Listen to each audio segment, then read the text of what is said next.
Welcome back to Dysregulated. As always, I'm your host, Josh, and with me I have Jeff and Vince. And today we are talking about PTSD, trauma, and what we can do about it.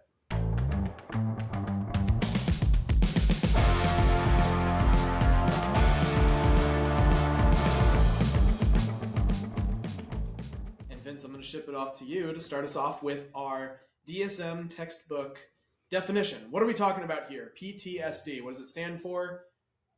So we're talking about post-traumatic stress disorder, and I'm just going to give everybody the categories, right? Because I think a lot of our discussion today is going to fill in those categories and kind of bring a little more life to it in terms of a conceptualization, right?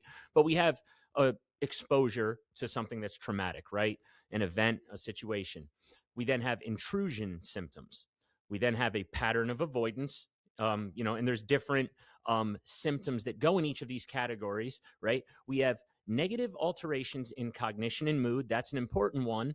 And I know this next one really means a lot to the way that I view PTSD, alterations in arousal and reactivity, right? We have duration of all of these things lasting more than 1 month, and we have a notable impact on daily function. So, I mean, these are some serious things we're talking about here, some very real things that can affect a person's life. And as a clinician that talks to so many different people, it's wild that many don't consider things in their life to be traumatic or to have an impact in these dimensions, while they quite apparently do, Yeah. And I think that's a significant thing that you just highlighted, right? Not only is there a traumatic event, not only is there a response, but it persists over time. Yeah. Mm-hmm. And that's a big thing that I want to ask you about, Jeff. What on the EEG electrical activity level makes like why does it last so long? Why is it sometimes lifelong or super persistent? Yeah, I like that we're looking in this direction, because the problem with PTSD is that it's a stuck state, right? And this is what people are realizing, and what Vince and I were talking about this just before getting going. PTSD is essentially a learned response. It's a stuck state where your central nervous system learned through experience that it is not safe to come out. And there's a lot of, it's not safe to let down, is what I should say. That there is reason to have ongoing wariness, ongoing sense that I'm going to be hurt, I'm going to be in trouble, something's going to happen to me. And so your central nervous system stays on high alert, never shuts off. That's really what the characteristic of PTSD is, right? It's normal for somebody to go into this kind of a state if you're in the midst of a crisis, right? If something really horrible is happening to me. Now, the example that I tend to use all the time is being attacked by a polar bear. That's the example that I use with my clients all the time. Say, for instance, that you get attacked by a polar bear. Now, the reason I use the polar bear analogy is I don't live in the Arctic Circle. I don't know many people that have. I don't know many people that have been mauled by a polar bear. So in most cases, it's not going to be a triggering conversation. And for many, because we're so distant from that reality, that it almost comes across, and please forgive me if somebody that's listening has been attacked by a polar bear, that for many people, it almost comes off with a humorous bent. And so it makes it a safe analogy rather than me saying, oh yeah, so if you have an abusive father that, or an alcoholic parent that beat you, or you, these are painful. Those are triggering events. So just so that everybody knows going forward, we're going to be talking polar bears throughout the rest of this, of being, if you're attacked by a polar bear, this is what happens. So if you're in the midst of being attacked by a polar bear, your entire central nervous system goes on extreme high alert, and that's normal. Why? It helps you to survive. It helps you to get through that experience. It allows your body to flee or to fight back or to get away, whatever it takes to get through that horrible experience. And your central nervous system is supposed to go back to a baseline. Once the crisis is over, it ought to normalize. And to be honest, if you've experienced something like that, a really horrible deeply traumatizing experience that deeply affects you, it's not unusual for it to take 3 to 6 months for your central nervous system to go back to baseline. And that's if it does, right? That's if it does. And then that's why, right, when you get to the diagnosis of PTSD, it typically has to be recurring perpetual kinds of presentations over the course of 6 months or longer, right? So there's an enduring pattern, and you go, okay, so the problem isn't just that I experienced it, it's that I'm stuck in it. That's really the key to understanding PTSD. It's like a survival system that never powered down, right? And I think a really important concept is fear, right? Fear is a means of control, right? Like we see it in life, but we also see that like fear can be held by the brain in means of thought and memory. Fear can be held in the brain in electrical currents and biomarkers, which we're definitely going to get into. But fear is also held in the body via the CNS or central nervous system, right?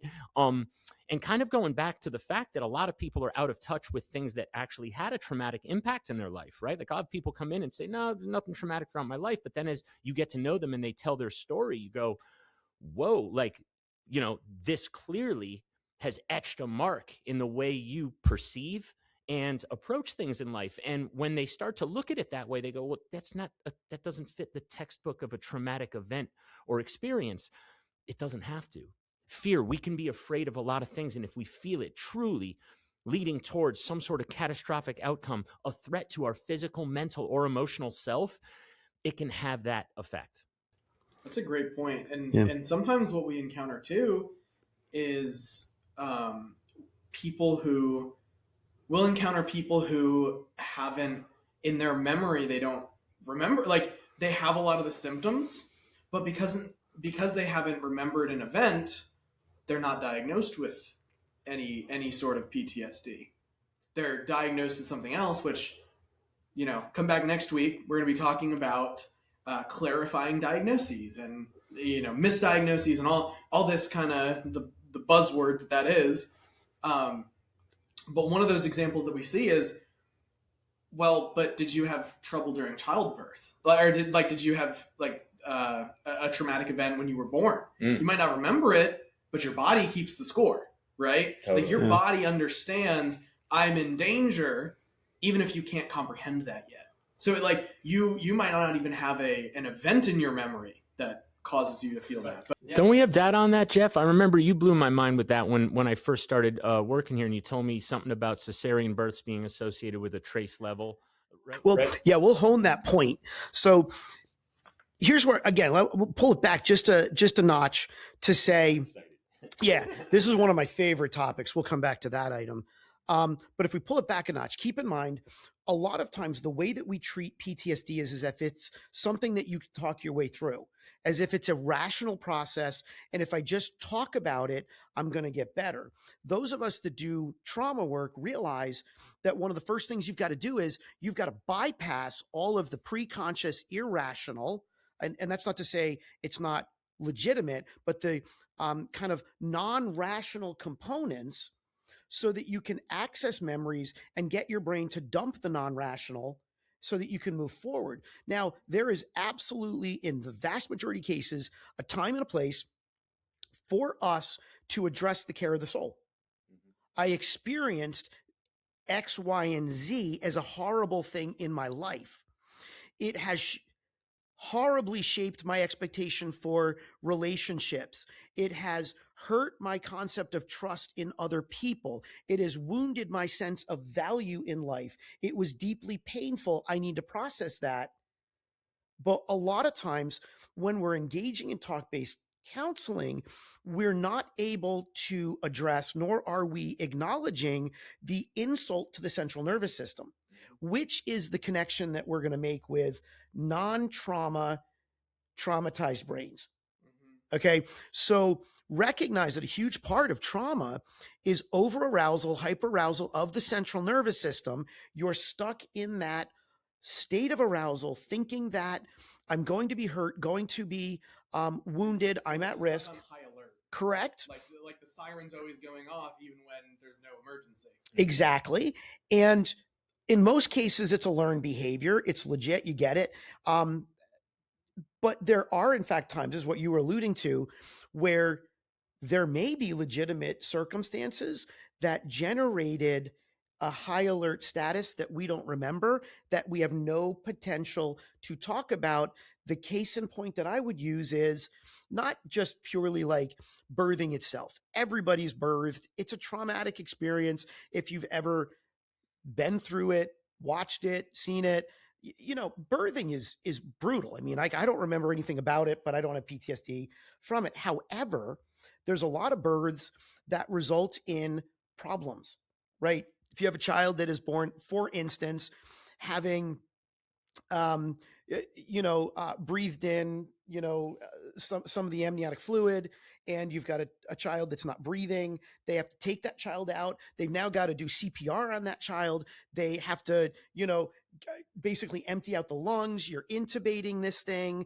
And here's this baby that is now being attacked by a polar bear. The baby doesn't know that the doctor is its friend, is saving its life. But this thing is being beaten up and assaulted and terrified and freaked out. And guess what? The central nervous system that is responsible for fight or flight, your limbic system, is fully formed in utero within the first 4 to 5 months of development. So follow me on this. Theoretically, it ought to be possible for a third trimester baby to be traumatized, because the central nervous system will remember negative experiences and fear-inducing stimuli. So I've actually had clients that have come in reporting no actual trauma. We go back and I find out that they were like a zero APGAR at birth and had to be resuscitated. They were in a NICU for the first 2 weeks of life. Maybe they were born early. They had tubes down their throat. They had, needles in their arms. And this was all to keep them alive. But this was survival. It was traumatizing, and their central nervous system got jacked up. All right, now hold on really quick, guys, before we resume the show. 2 quick things. 1, please check to see if you're subscribed, like the show, do all of that. But second, down in the video or Spotify description, Jeffrey, you wrote a book. Yeah. It's called Launching Your Career in Neurofeedback. We have it out on the table on display, so I just want to highlight it. If you are an aspiring neurofeedback technician or clinician, or maybe you just find it fascinating, I will put the Amazon link in the show notes. That's it. We'll get back to the regularly scheduled programming. Thank you. So, what is trauma? Let's talk about some of the biomarkers. Cool. Yeah. I mean, so kind of a fun thing that actually is on my mind, because I've used it a few times with some of my trauma clients, is music recording, right? Expressing oneself through song. I find that people do have a hard time talking about some of these lived experiences, especially when they're in touch with the impact that it's had on their life, right? And being able to express themselves in an artistic or creative way has always been helpful. So we'll make songs and I'll mix them, right? So we're going to be talking about a biomarker specifically through the lens of music production and a concert. Let's say a concert. So yeah. Well, just as a side note, one of the things that we try to do at the Neurovation Center when we talk to our clients is we want to make EEG accessible. Right. So if we were to sit here, we talked about this beforehand. If we were to sit here and say that you have excess beta in the parietal system that's resulting in a kindled amygdala, your eyes would gloss over and we would lose your trust. You might think that we're super smart. You might even think that we're full of it or making it up. That's fine. But what we find is right, when we use language that relates, we find that it brings people's awareness into a place where they appreciate what is going on in their brain. And that's what we're really trying to do. It aligns the experience with what we're trying to convey, which is information, right? Jargon isn't super helpful, and this stuff can be very confusing. And so thinking about it in relatable terms, right? That's I feel like that's where we're really trying to cut a path. And so metaphors, analogies. So this is a metaphor, guys. So just so folks understand, we're going into the metaphor. Yes, we don't really have a tiny little Jiminy Cricket sized soundboard operator lodged in the back of our head. I swear he's not there, and I'm not implying that. But no, so let's look Close enough. And I think you covered this Kind in the of. book too, right? Yep. You coined the term Queegish. Queegish, baby. Yep. QEEG. QEEG is Ish. Yeah. Yeah. It's a kind of like a language of how you as a clinician can talk to somebody and how you can understand, basically all these biomarkers in relatable terms. Which is a super funny story in and of itself. I did a bonus chapter in there on Queegish. Super funny story is I ended up doing a little seminar online, and it was intended to be a fun seminar. I'm talking to other clinicians, and all of us clinicians at New Neurofeedback, we're kind of headsy types, and they're not too good at communicating, just to be real. And so I figured I'd have a good opportunity to say, look, hey, if you want to connect with your clients, you need to learn this language. I call it Queegish. It's the art of connecting with your clients in a way that makes the brain sound human, right? And you sound human, and makes it fun, accessible. So anyway, the funny thing is this took off. Like in the neurofeedback field, I've now been invited by two major organizations to speak on Queegish, and have been asked to speak at a conference. So I'm actually cracking up over this whole thing. Quirky little thing, but nobody in my field knows how to make it accessible. That's what we're doing. So I'm sorry, Vince. That was a good random playing around. No, that was a good pre-frame for the Queegish I'm about to unload on him. Little Queegish. So what we're going to do, we're going to look at an overactivated parietal system through the consideration of a concert, attending a concert, right? So let's say you go there and you know what to expect from the band or artist, right? You've been to other concerts and you've heard their CDs. You love the songs, you love their voice. There's really no like risk there, right? But there's people that really have an impact on what you get out of this that aren't right up there on stage. And that would be the soundboard operator, right? So what is a soundboard operator doing? They're leveling off all the different elements, and in some points they're adding effects, things like reverb or delay. They're putting little nuances to it, but then there's a very important knob called the gain knob. Right now, this is really making sure that we can achieve maximum volume without any sort of distortion, right? So that we have full control over, well, how do we want to hear this and get the same good quality at each level, right? So it doesn't matter how awesome the person on stage is doing if that guy has jacked that gain knob all the way to the top, right? How is it going to sound? How is it going to sound to anybody standing there? Feedback. You can be at a Taylor Swift concert or somebody who has like an Adele, super melodic, really calming voice, and just it's starting to sound like Godsmack. And it's just like that. That's not what we came here for, right? And so now if you think about someone's parietal system, like let's let that represent their parietal system. What's life? What's asking somebody for a service? You go to get a coffee and they respond by saying, we ran out of something. And you're hearing noises in this coffee shop and you just got hit with disappointment and potentially an attitude in the face. All of that is kind of going through that soundboard. That's input. It's all input coming in. And if your sound, sight, brain has got that gain all the way cranked up. Yep. Not gonna be pleasant. And so, like Jeff had mentioned, we're talking about like pops of beta back there in the parietal system can lead to that. We can also have some alpha stuff, right? Yeah. Well, I was going to say, one of the things that I do for people that will not understand what over arousal of their parietal system is like, okay, everything coming in is a caricature. The distortion is more than just an unpleasant sound. It actually is painful. Right. And so I always apologize. I'm going to do it to you guys all right now. I totally apologize for what I'm about to do. It's ugly. Yeah, I don't want to do it. But right now, right, I'm talking to you normally. I'm kind of a flamboyant, kind of expressive dude anyway, or he's getting ready for the, but this is within normal ranges. Okay. And if your sound settings in your parietal system are okay, you're going to listen to me and it's not going to be hurtful. It's going to seem normal. It's going to seem reasonable. But here's what happens. If your central nervous system is got all the gains, it's like somebody's talking to you like this all the time. And they're and I always do. I say, yeah, it's uncomfortable, isn't it? Now, yeah. Listen, guys, That was so I have to just for one moment. It was like less than a weekend. I was watching Jeff deliver results to somebody. Queegish. It was like my introduction to Queegish, and he was explaining to a mother why the son was distractible, right? Because his parietal system was on fire, right? And so this is a virtual appointment, mind you. So I'm just looking at Brady Bunch heads on a screen, and Jeff does that.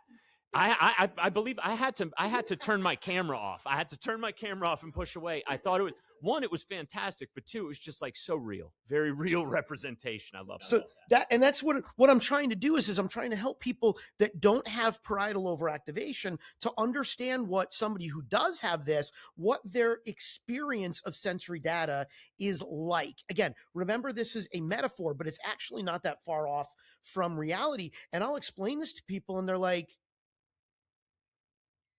that makes sense. Okay. One of the things I will tell you, okay, so let me gather my thoughts here, right? So there's a lot of people for whom when you have trauma, your brain hypes up, jacks up your parietal system so that you're totally on point with every sense perception coming in. Everything you see, everything. Was that a bear? I thought I heard a bear. I'm sorry. There was a polar bear once. I don't want to go into it, but did you smell that? Okay, right. And so this is what people are dealing with, where their sensory system is overloaded and they can't shut it out. Now, what happens if think about it, you're a teenager sitting in the cafeteria? You want to know how these people handle this kind of a thing? They're the ones that put the hoodie over their head and go skulk into the corner. They're not socially avoidant. They're in pain.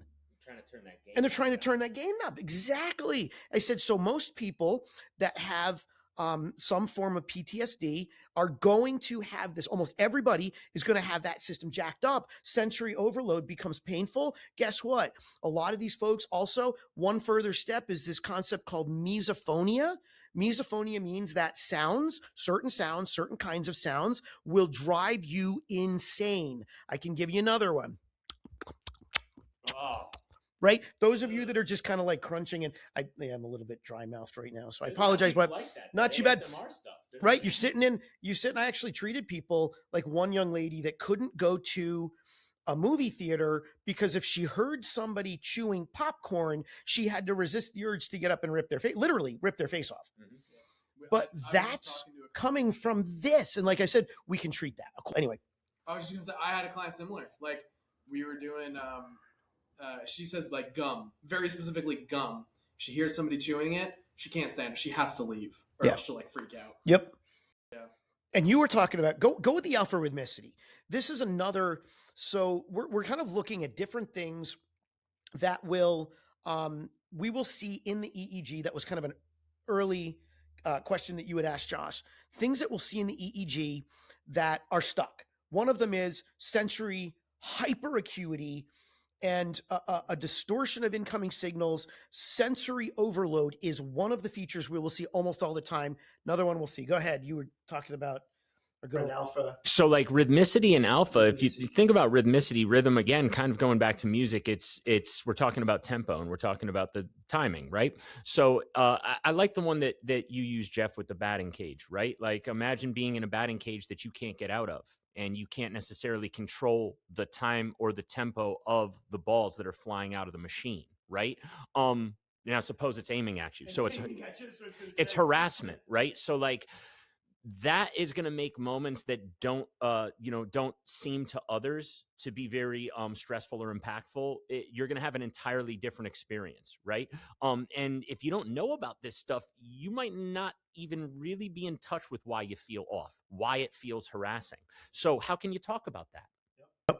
Yep, because you don't know how to feel chill, right? What happens is when you've experienced trauma, because you can't let down, you do not know how to feel relaxed. You don't know how to feel in the moment. You don't know what it is like to not be on point. And that's why I say it's like being stuck in a batting cage.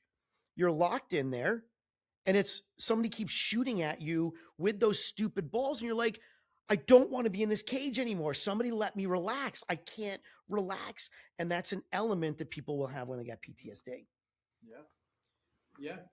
Well, Any other ones that you want to cover on the podcast now, or do you guys want? We're going to do two more. Okay. And one of them we're going to do. This is one of my favorites. And again, these features are almost always present in everybody that has PTSD. Some of the genetic predispositions in EEG may mitigate some of them, but we're going to hit the two things we got to hit are the amygdala, and we're also going to hit the background alpha speed. So I'll hit the alpha speed, then we'll start talking about neurotic captains of battleship and how that affects sympathetic nervous system and activation, all that. Mm-hmm. But you actually have a pacer in your brain. It's like a metronome, right? We've talked about this. Vince, you talked about having a dual background alpha speed and this kind of stuff. When you experience trauma, your background alpha speed goes through the roof. Your brain is bringing in as much data as it possibly can, as quickly as it can, because it gives it a distinctive survival advantage. So this is the reason why people will explain to you, when I was being mauled by the bear, I know that the experience was only about a minute long, but it felt like 10 minutes until somebody got a gun and chased it off. Right. And so they'll be like, why did that 1 minute feel like 10? It's because their background alpha speed went up through the roof and they processed more information in a moment than normal. And so it goes. So what happens with somebody that has PTSD? Well, guess what? It gets stuck in a high level. Whereas a normal would be around maybe a 10 hertz. You'll regularly have somebody presenting 11.5, 12 hertz. And not only will it be at 11.5 or 12, it'll constantly be jumping up like 13 or 14 hertz, which is incredibly fast processing. So the image that I love to use on that, you guys remember the old I Love Lucy shows? Mm-hmm. Did you ever watch those? I'm dating myself. But again, I Love Lucy is timeless. One of my favorite episodes was the one when Lucy and Ethel went to work at a candy factory. You guys all remember it, right? And it's great because they're sitting there and they're wrapping the candies. And as it comes out, it's going slow. And Lucy's like, oh, this is great. This is a great job. We can talk. And then it speeds up. And she's like, oh, okay, I can do this. And then it gets faster and faster. And eventually, the real humor of the scene is that she's packing them into her shirt, putting them in her mouth. She can't keep up with them, totally flustered. That is a great example of someone's background alpha speed that's way too fast.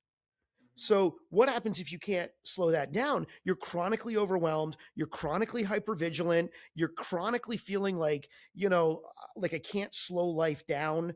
It really is a very significant hypervigilance experience. Yeah, absolutely. And, coming back to the kindled amygdala example, right? And, talking about, imagine if all the information coming to you as a person in charge was frantic, desperate, and wild, right? And I think hey, let's go. Monday, 9 a.m.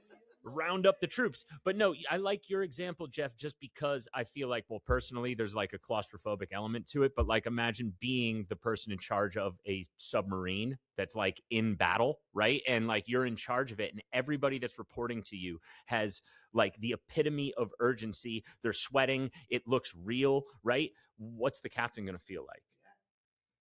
Yeah, it's like a neurotic captain. That's what I'm saying. Mm-hmm. You see the image of this, and the sonar operator is like totally freaking out. He's over activated. He's oversensitive. So this is linked to that parietal overload, right? When we see parietal overload, what that means is your sonar operator, your radar operator, they're exaggerating incoming signals, freaking out about it, and then giving exaggerated data to the captain. Mm-hmm. And that's your amygdala. Yeah, that's your amygdala, which it's basically like one of the first places that all this information goes. Yep. You'll probably have heard of like an amygdala being your fight or flight or freeze response. Mm-hmm. Kind of where that comes from. It governs that. Right? It has to make a split-second decision. Mm-hmm. Okay, is this information one for me to freak out about and run? Do I need to fight? Like, what do I need to do? Because in those instances, you need to know split-second decision.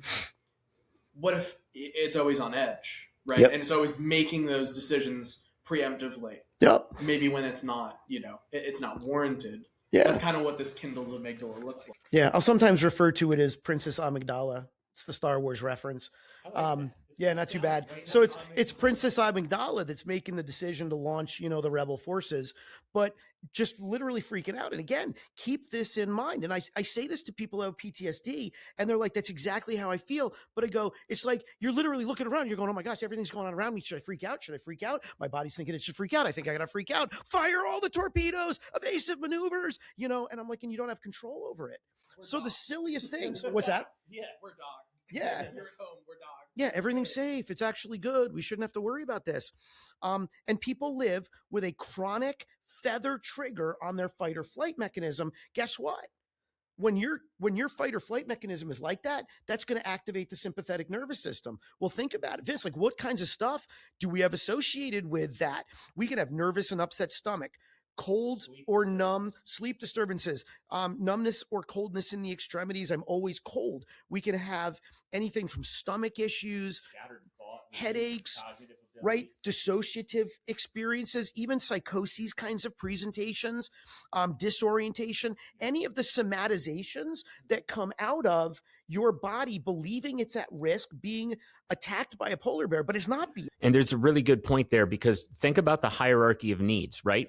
If our nervous system is perceiving a threat based on things we've been through, maybe pre-memory, right? Maybe within memory, but our nervous system is perceiving a threat. It's jumping up on the hierarchy of human needs. We're not going to function in a conversation the same way. We're not going to function at work the same way, And even just, disclosing, I always like to, stories too. I had a really bad car accident in 2009, broke like 19 bones. Like, it was really like brutal, right? I don't remember it. My brain forgot it to protect me so I can still drive to work, right? Like, I don't have any fear. I don't have any bad thoughts about it, but my nervous system got all jacked up from that. All right. And so with a nervous system that's stuck, right, you have to be able to teach it that it's safe to turn back off, right? Like appropriate gating. It's amazing how I found neurofeedback to be super helpful for that, right? Like when you can see something affect your nervous system, you've been saying the right stuff to yourself, right? Like you've been doing self-care. It's about getting that nervous system to shift and be able to trust downgrading again or down-regulating. Yep. In all of these examples, right, these are examples of you in everyday life, you respond really well to these, stressful situations, but then you can't come back down. So what do we do with somebody who maybe identifies with that? What should they do? Because I think the most common example, the thing that's really popular right now, is EMDR. It's eye movement. Yeah, gotcha. Exactly. It's a mouthful. But with EMDR, it's really, really effective with helping you to process through these emotions of something that happened to you, something that you went through.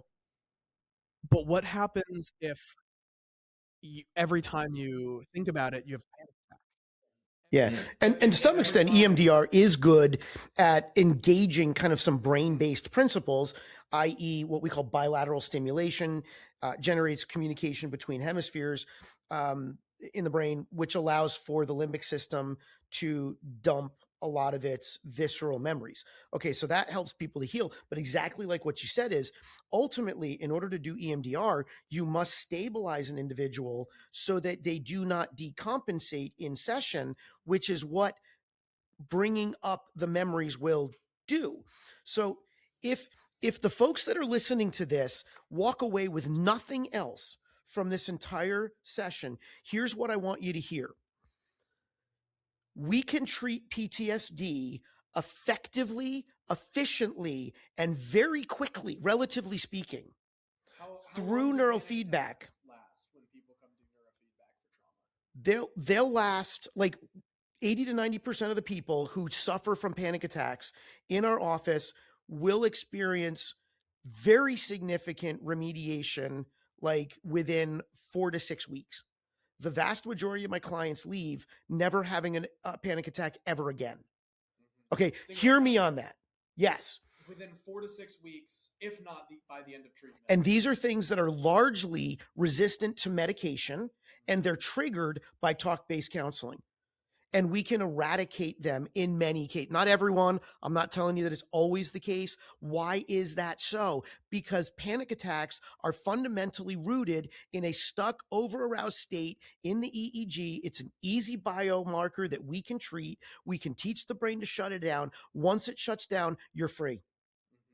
It's one of the best parts of doing neurofeedback. Once you learn to not be on high alert all the time, when the siren's not constantly going off, it's much easier to talk about it and heal in the care of the soul. Right? Bingo. So the best form of treatment is always going to be a combination of talk-based counseling and neurofeedback, typically starting with neurofeedback so that you can calm the central nervous system down. So this is what I want people to hear on this is PTSD is incredibly easy for us to treat. And some people are going to look at me and say, oh, you can't. No, you don't. Because it is fundamentally an insult to the central nervous system that gets it stuck in over-arousal, neurofeedback is exactly, precisely the treatment that your central nervous system needs. You cannot treat it with meds. I'm sorry, people. I have never seen anybody with PTSD effectively treated with medication. Now, I know that there's some experimental stuff that's going on. I'm excluding that. But I don't ever see that happen. And I see most people that are doing talk-based counseling get it stretched out over years in order to get the kind of results they want. We can achieve with neurofeedback significant remediation of the overarousal of the central nervous system within 4, 6, 8 weeks. And once we remediate that, the distance that our clients make in the care of the soul increases exponentially. Neurofeedback is in my estimation, the number one greatest treatment, bar none, for PTSD, right? And this is why we love this. Like, you can hear me get jazzed, right? We were saying beforehand, like I get choked up. I'm sorry. The reason I get choked up on this stuff is PTSD steals people's lives. It steals your life because it has nothing to do with your character. It has nothing to do with the quality of your soul, your empathy. It has nothing to do with whether or not you're a rage-filled, angry, vindictive person. It has nothing to do with that, even if you find yourself acting out and raging against other people and having panic attacks, and you can't walk out of your house because you're so filled with fear and terror that you have meltdowns when you get into a car. You can't get into an airplane because you freak out. You don't want to go to social environments because you're going to melt down and then you're going to humiliate yourself. I have seen over and over and over again how over-arousal in the central nervous system from PTSD has stolen people's lives. And my greatest joy, I can't even tell you, like, it breaks me up because I think about the people whose lives got it back. I'm thinking about the young lady, and she dropped out of school. She by restricting her food. And she had no life, and she lived at home. She self-loathed. And then we got her, and we downtrained the central nervous system. She went through a rough time. You want to know what? That young lady is now married. She's in a psychology master's program, and she's an advocate for other young ladies. This is like God's purpose for her life reclaimed, right? We talk about all of these. I had one guy that came to me who was like my age. He's like in his 50s. He'd spent most of his life in the prison systems. You want to know what his crime was? He was beaten his entire life by his father when he was 17. He finally fought back. And when he beat his father, after having been beaten for 17 years, his father called the police, got him arrested, put him in jail. This guy, all he had was an over-aroused central nervous system that got triggered every time somebody in the penitentiary system tried to manhandle him. He fought back. And I keep thinking to myself, my gosh, this man lost his entire life for no other reason than an over-aroused central nervous system. And had we had the chance to treat him, how would his life have been different? So this is where I just like, sorry, I'll show. You see how much it steals, and literally how easy it is for us to treat it. Yeah.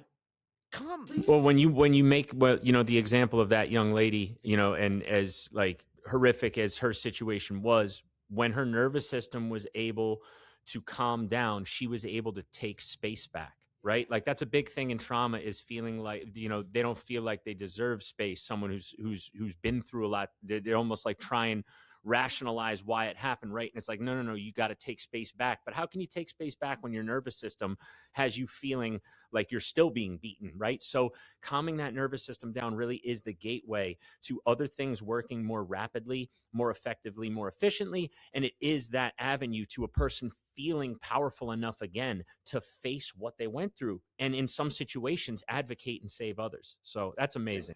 Yeah. Yeah, and I want to. We have a couple minutes left. I want to wrap up with this. This is kind of a disclaimer. If you are to come to us for trauma clients, we always want to disclose this with people. It's this thing that we call the rupture.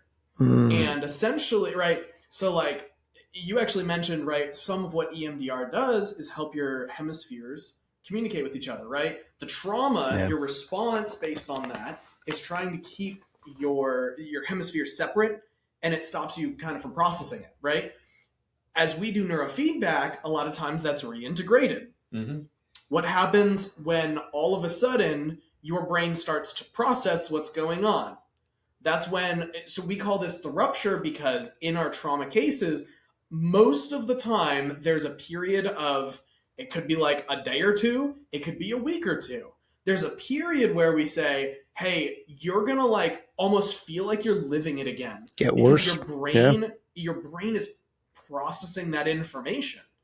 It's going to get worse before it gets better. It's kind of like we were talking, it's like building muscle, right? When you go to the gym, like you're tearing your muscles to build back more muscle. Yep. I got a little queegish for him on this one. Yep. So, I mean, think about it. Like, would it make sense to build an awesome, renovated and new second and third floor on a rotten foundation and first floor? It wouldn't. But in order to dig that foundation up, smash those walls down and get all the plumbing right, there's probably going to be a few days to a week where we feel like we don't even have a house. Right? Even though we have the means to build it up. Right. So that's where we have, it's about steadying the course. I always feel like there's always lessons to learn. We talk about clients like learning through their process and gaining a lot of insight about who they are. That's distress tolerance. It's knowing I'm doing this, and even though I'm feeling it a bit more now, it means that we're building a better foundation. It means that what I learned doesn't have to exist anymore. I use the illustration of lancing an abscess. It's like I've got this huge abscess on the side of my neck, and I'm good because I can look both ways with my eyes. I can move my torso. I saw that. And but I don't need to move my neck. Don't make me move my neck. And that's how people with PTSD function. They do this, right? First couple of weeks, crazy. First couple of weeks, people are singing our praises. I've never felt this calm, because neurofeedback calms them down almost immediately. They feel calmer. They feel more centered. But what happens is when you feel calm is exactly what you just said, Josh. Now, the second thing neurofeedback does is it helps the brain to reintegrate. Now, all of a sudden, all the memories come flashing in. So we get people that have flashbacks, nightmares, intense emotion, self-loathing, self-harming behaviors can occur. The panic intensifies, but it's like, boom, we just lance the abscess. Oh, all of this pus comes pouring out. It hurts like heck, right? Lovely vision of this. Oh, yeah. It's Queegish. It's memorable and relatable. You're going to love this.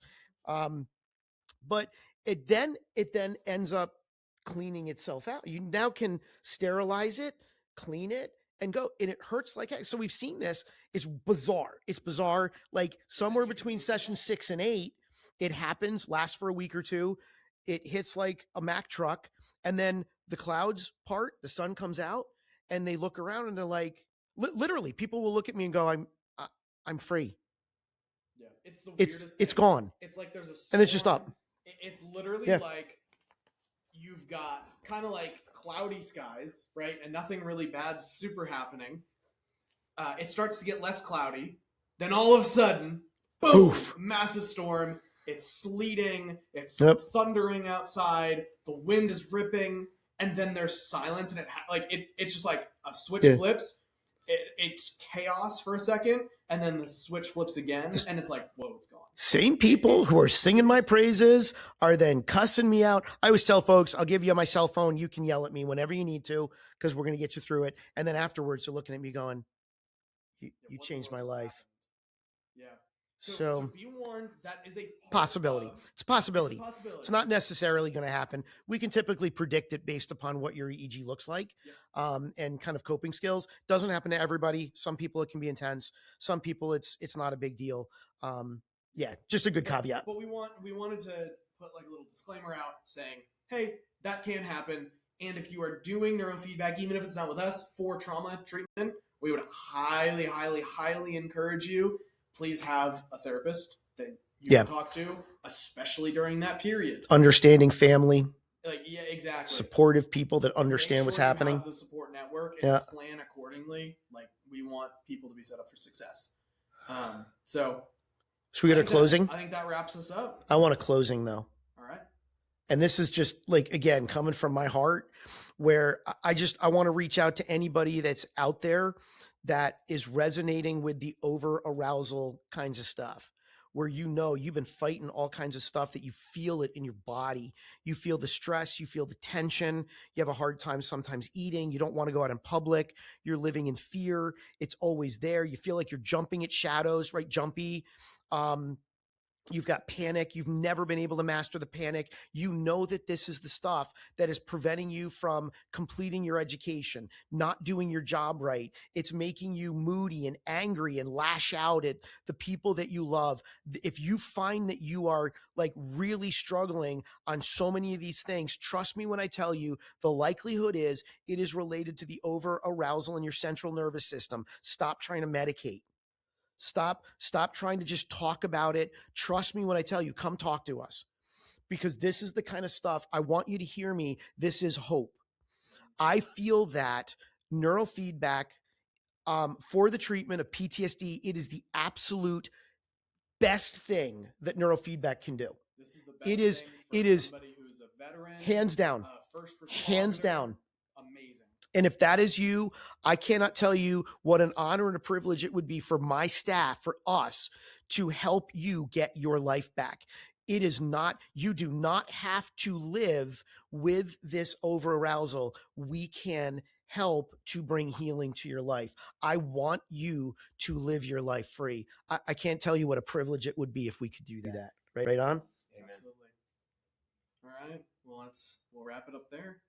Again, if you guys learned something, please like, subscribe, share with your friends, follow us on social media. But until next time.